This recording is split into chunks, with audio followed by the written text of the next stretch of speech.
Hello and welcome to a City Voices interview with Lucy Weiner, who's an award-winning documentarian, but most remarkably, she spent about 33 years of her life in a state No? No, no, no. What happened? What? Go on, Lucy. What's going on? All right. No, I would be quite remarkable if that were true.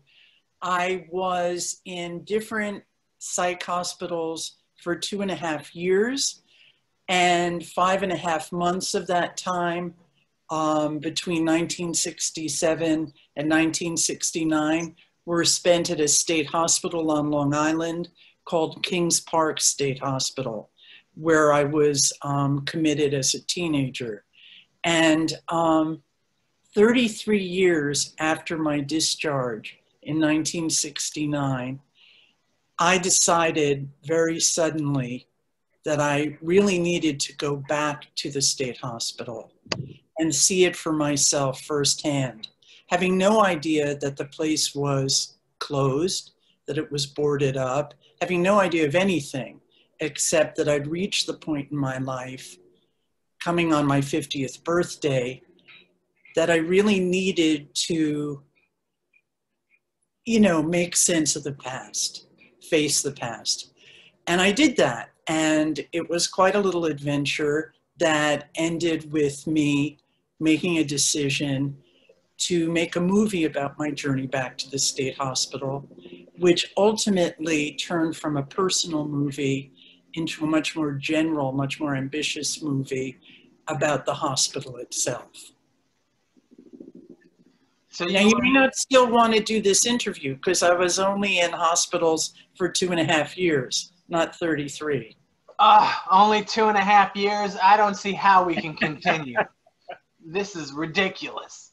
I know. But no, 2.5 years, and especially since it was the formative teenage years, that's perhaps you could talk about that. Teenagers going through all kinds of changes in their bodies and minds, and at the same time, like surrounded by the four walls and all the rules and the oppression of a state hospital. Maybe you could address that if you can remember. Well, let me start by saying that being committed to a state hospital, especially the first time, was terrifying.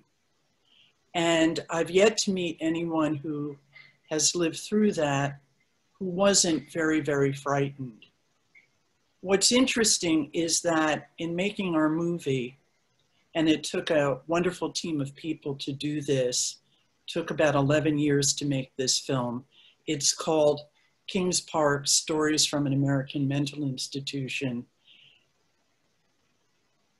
What I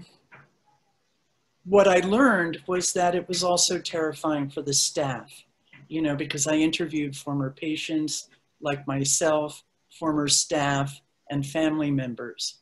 And it was a fear-run institution.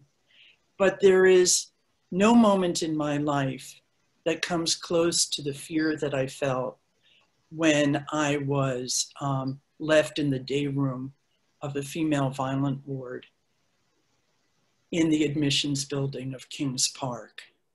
Part of what characterized that experience was that nothing, absolutely nothing, was said to me. Nothing was explained. I was given no sense of what to expect. I didn't even know if my family knew where I was. And I was left on the day room floor because there were almost no chairs. I had no way of calling or writing anybody, and I was helpless. That is not an unusual story at all. And there are so many directions I could go in right now. I managed to survive by being as good as I possibly could be. I was not a rebel. A lot of the people I've interviewed who were brought there as teenagers, rebelled. They They refused to do what they were told. They refused to comply. I was way too scared. I was actually scared of dying, of being killed. And that was not an unusual fear. Even the staff had that fear. It's a totalitarian institution. Being killed by patients or staff? I was not afraid of the other patients. You know, that wasn't my experience. I know that many people do speak of being very afraid of the other patients they were living with. I was afraid of the staff. I attended a talk that you hosted. I forget the organizers, but you have interviews with other former ex-patients of that facility, and some of them have told stories, true stories about the abuses of staff on the patients and on themselves. And this is like one woman was thrown by a very strong, burly man against the wall, and she and he taunted her. He said to her, "What are they going to believe, you or me?" Yeah, he was a staff attendant, and he threw her against the wall because she was insisting that she needed to go to the bathroom at that moment, and he told her that she needed to wait until it was time to go to the bathroom. And she wasn't having it. She was insisting that she go at that moment, and he threw her against the wall. She complained.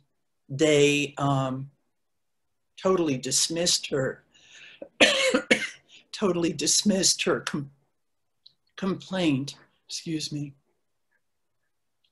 They totally dismissed her complaint, and he laughed at her afterwards and said, "Who did you think they were going to believe?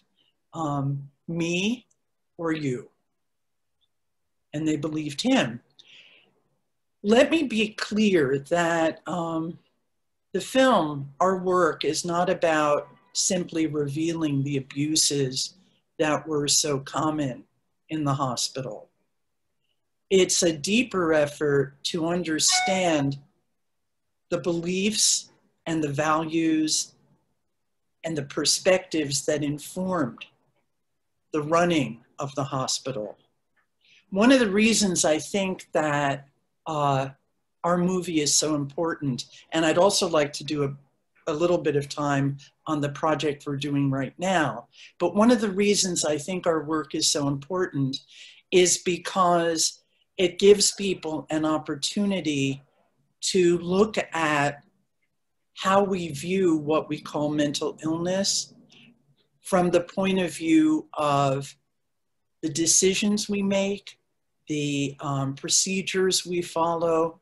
This is how things are done. What kinds of attitudes does this way of admitting somebody into the hospital reflect? What is being communicated? Look around this room.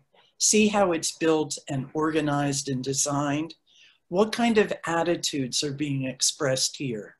If there are no chairs for people to sit on during the day, what's being communicated? And that's what we're all about. And it's, as I said, it's not just from the point of view of ex-patients, but also from the point of view of the former staff at all levels, from the direct care workers to the doctors, so that people can see that there is actually common experience here, that an institution that is so strict, so unfeeling, and often so abusive, this is not just the experience of former patients, it also is the experience of the people who work there, who are also undervalued and not seen or heard. There was a sense that since it's so, it's such an isolated area, and the buildings, many buildings, corridors, halls, the whole structure, that all kinds of unscrupulous and nasty things can happen, and no one outside of the institution would know about it. That's absolutely correct. That when you have an isolated, autonomous institution, and remember, when I was in the hospital, it was still largely self-supporting, growing its own food, making its own clothing, furniture, and so forth. The check and balance systems were very fragile and didn't work so well.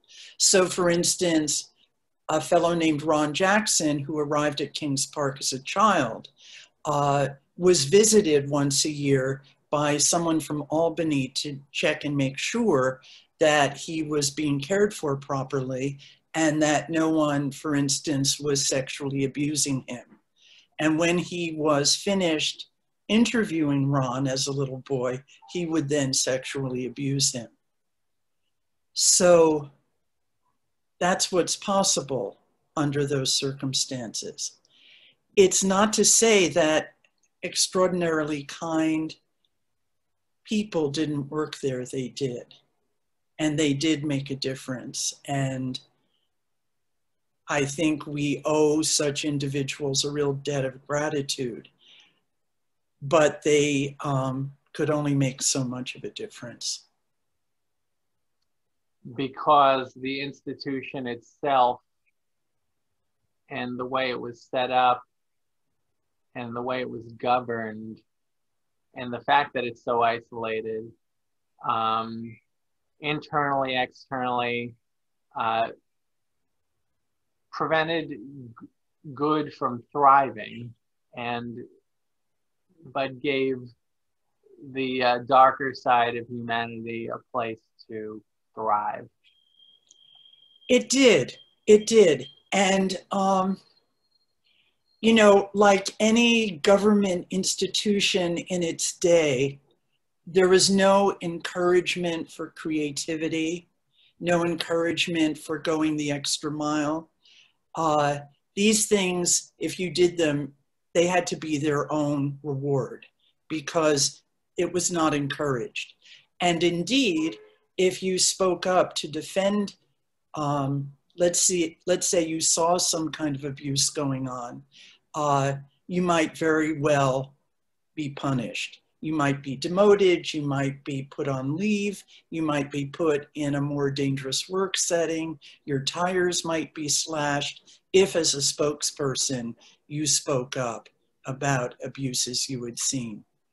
I think one point that's really important that I started to say before is that when you tell the story of a state hospital like Kings Park, and that's what we do, we tell the story of the state hospital from the point of view of people who were there, from multiple perspectives. Because these state hospitals across the country had so much in common, you're really telling the story pretty much of all of them when you tell the story of one of them. And because state hospitals were the mainstay of our public mental health care system until pretty recently, when you tell the story of one state hospital, you are therefore telling the story of public mental health care in our country. It's a history that's vanishing very rapidly. The witnesses from previous years are dying. And I think there's so much to learn from hearing their stories. So much value is there. Because when we look back, we're able to see the problems of the present more clearly. We're able to identify, as I said before, the attitudes and values that fuel our choices. So even if we no longer give insulin therapy, the attitudes and the way of thinking that saw that as a positive measure may still be going on. And I always ask people when I speak, to look around and say, okay, the practices may have ceased or they may not have, but what about the attitudes? Do they persist where I work? Do they persist, you know, in the school I attend? Do they assist in the training I just went to? And most importantly, do they persist in me? I learned a lot about how to see myself as a young person through my time at Kings Park. And to give you a very vivid example of what I mean, when I went to the state hospital when we first started filming, I insisted on seeing my records. And they were pretty thin, pretty sparse, but I got to see them and we filmed that. And for the first time in 33 years or longer, I saw the picture they took of me when I was committed there in 1967. And the people who were with me oohed and awed about how sweet I looked, how pretty I was, what have you. And all I could see was somebody that I hated and loathed. The sight of myself at that time literally made me feel sick. And it took all the years of making this movie for that attitude to slowly change. I don't know if I'm being clear, but I discovered a well of self-hatred for myself as a young woman that I didn't even know I felt until I saw myself then, because I blamed her for everything that went wrong. And that is something that I had to let go of, and it took a long time. Making this movie and the project that we're working on now, Unlocked, has been a means of radical recovery for me.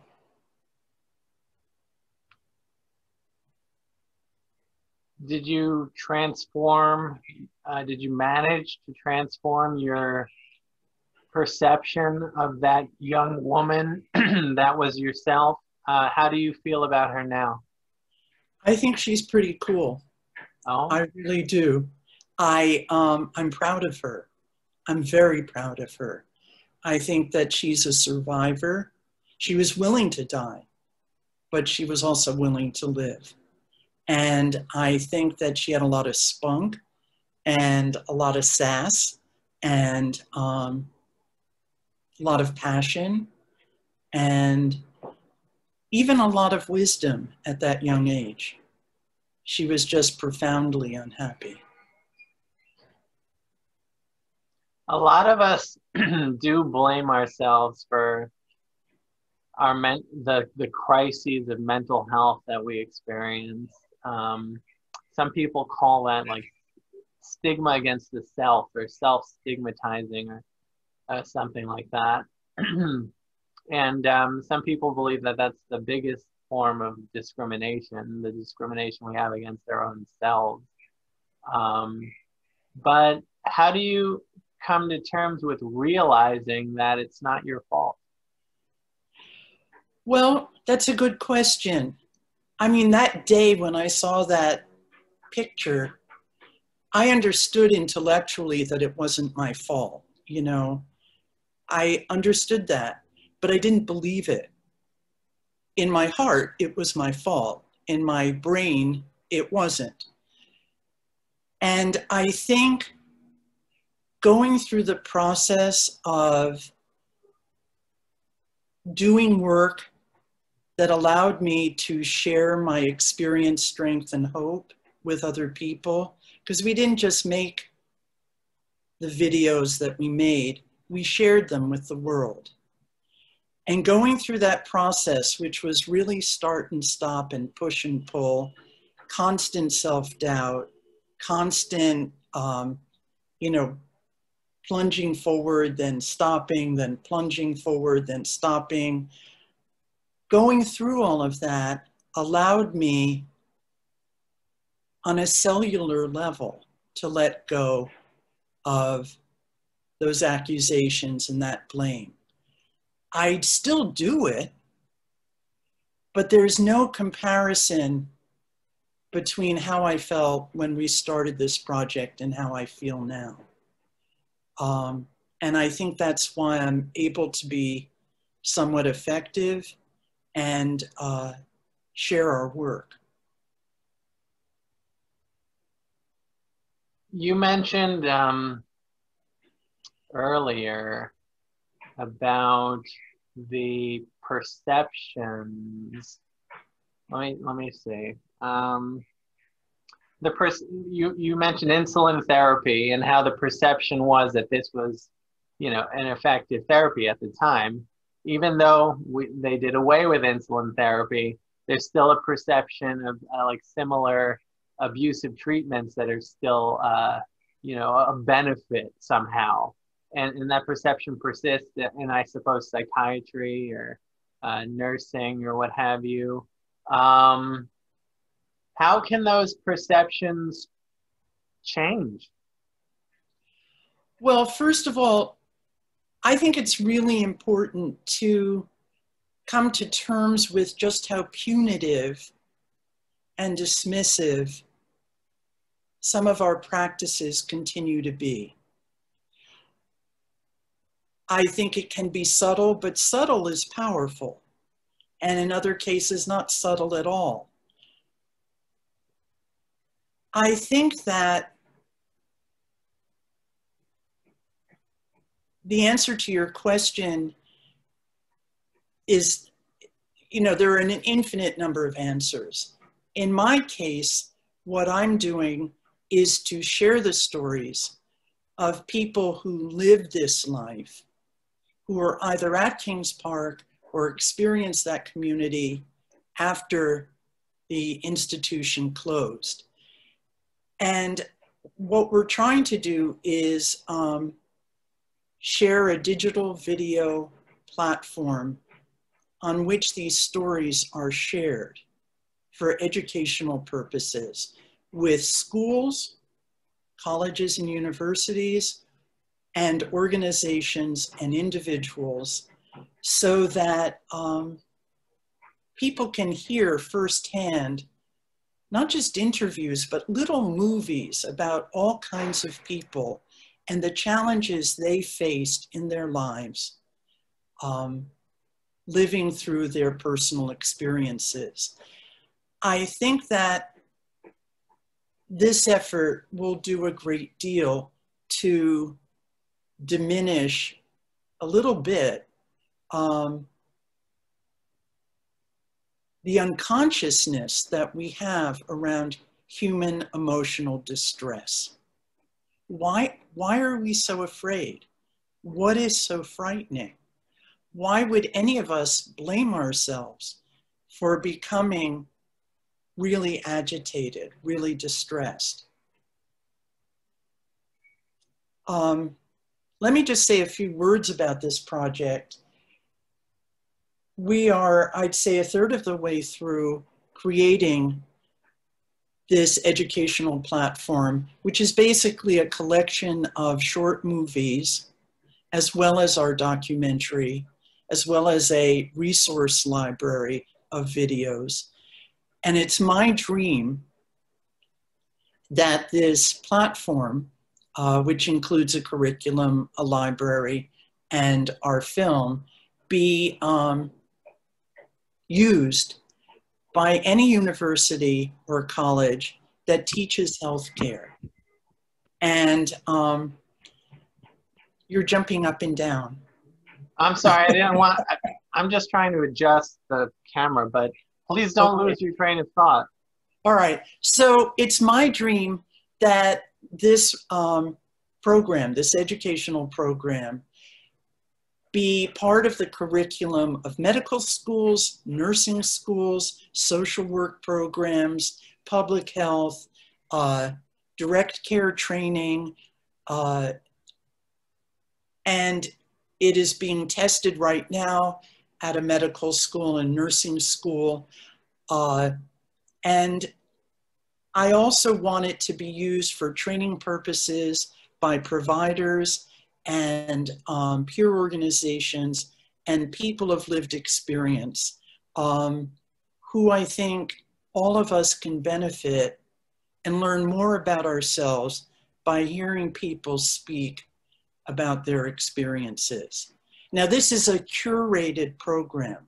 In other words, we select the stories that have moments of wonderful insight and can help people to recognize we're not talking about them versus us. We're talking about us, period. I have felt like that. I have gone through this. The outcome was different, but I, who am a nurse, who am a doctor, who work on the floor, I have been through this. I understand this because I'm human. And that's the point of what we're doing now. It's called Unlocked: Stories of Public Mental Health Care. And it's been designed to increase a sense of respect and compassion and ability in people working in healthcare. So are you suggesting that not only the patients of these institutions were traumatized, but the staff were traumatized as well from working the long hours there? Not from working the long hours. That's the least of it, I think. From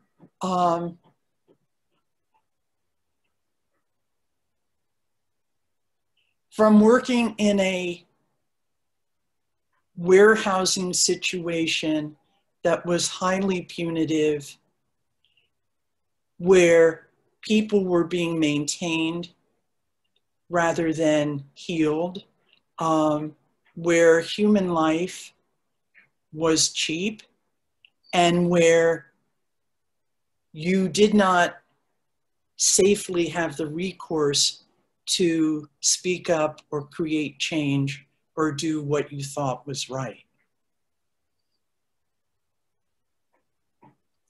Did some people enjoy being cruel? Of course.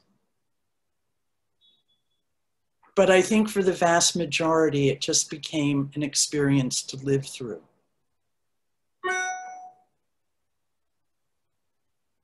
What about the folks in charge at the highest levels of the institution? Did you speak with them, and what were their perspectives? I did speak with the last executive director of the hospital, and his desire was simply to close the place down and help everybody to get out as fast as possible. But that was reckless as well, because if you have spent decades teaching someone to be dependent and without choice, you can't expect them to learn a different way of being and to re-enter a world that in so many ways no longer resembles the world they left. You can't expect that. You have to create a transitional process to support them. And in most cases, that just wasn't done. And people fall through the cracks, and the homeless population burgeons, and people commit suicide, and all kinds of things happen when people fall through the cracks that damage themselves and damage the people around them. That's a major issue. That's still a major issue. Yeah. On how to help institutionalized people transition back into the community. Right. What do you feel needs to be in place for a successful transition? I think the people who have been there, in other words, transition peers who can support that process and be supported in supporting that process. People helping people to leave the jails and prisons and re-enter society. People who have been living in institutions most of their lives, they're gonna need extraordinary support. And we know how to provide that support. That doesn't mean we will. Are you sure we know how to provide it? Yeah, I am. So what do we know? What do we know that is essential to provide these folks? We know that if someone's not successful, the answer is to try again. We know that it's a start and stop process. We know that safe housing is required, safe and affordable housing. It's a must. We know that continuous support relationships are critical. If a person has a case manager who is replaced every 3 months, that's going to be a problem. Relationships are critical. We know that letting someone operate from where they are rather than where we think they should be is critical. We know that respecting somebody and treating them as we would want to be treated if we were as frightened as they might be is critical. We know a lot. Most of it's kind of emotional common sense. And it's ongoing. So we know this, but we're not providing it. And let's talk about the mind, the conditions that these people were experiencing, that you experienced for a couple of years, and the others much longer. They're in transitioning into the community. I would imagine that they would be extremely needy and clingy of someone who expressed that compassion toward them that they just hadn't encountered before, and they would want, and they would not. It would be very hard for them to let go of a person like that who's trying to provide support, friendship, assistance. But then the person who's providing the assistance would probably want to create boundaries so that there isn't this codependent relationship. Yeah. Can you talk to us a little bit about that?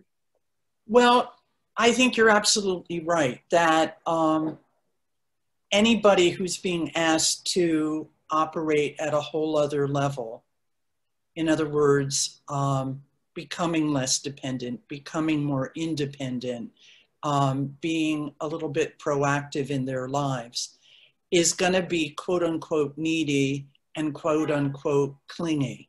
And those words are really pejorative.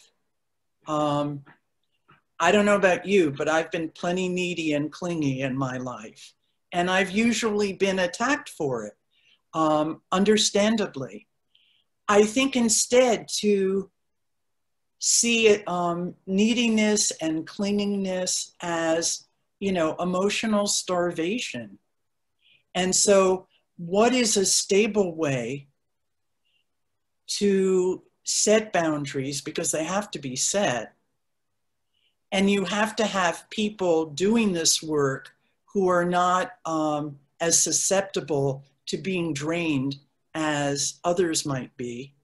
But there are many ways to set boundaries and many ways to engage people in understanding that what they're feeling and what they think they need is something they can experience and live through. And that's where the creative thought needs to go. I would say that right now we tend to vacillate between seeing the penal system as our answer, recreating long-term public mental institutions as the answer, or I don't hear many other really creative, feasible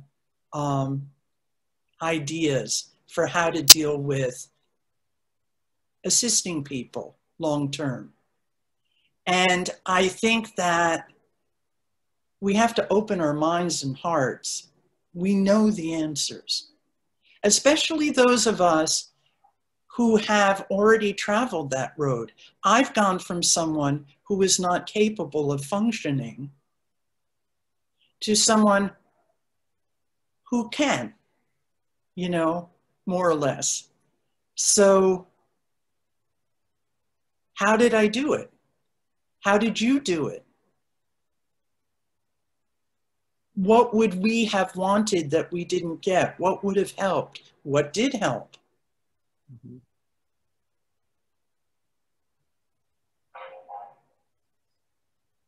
Well, relationships, right? Big time. You brought it up big time. Yes, yes, yes. Right.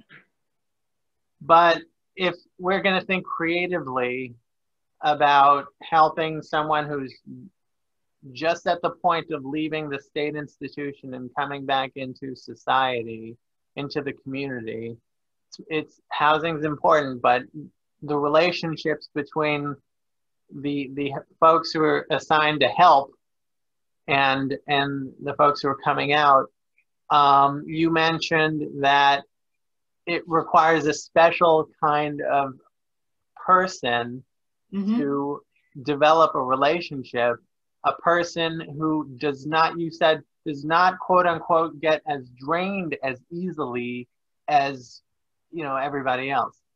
Can you tell us more about the characteristics necessary of someone who is either a peer worker or even a clinician or a therapist or a specialist or a volunteer who seeks to work with people coming out and transitioning? Tell us about the characteristics that they would need as people to do this. For some, it would be work. For others, it would be volunteering. Tell us about the mindset they should be having, and some of the things that they may encounter. You know, I don't know the answer to this. I don't. I know that doing the work, the caregiving work that I do, I get short-tempered. I tend to give more than I can and get angry. I make all those mistakes. And I often think to myself, what if this were your job? You know, what if, how dare you be critical of people who have acted out when they've worked in these positions, when you also are, you know, short-tempered and withholding, when you do more than you're capable of. But I think it's not about, it's not that we won't ever feel totally taxed.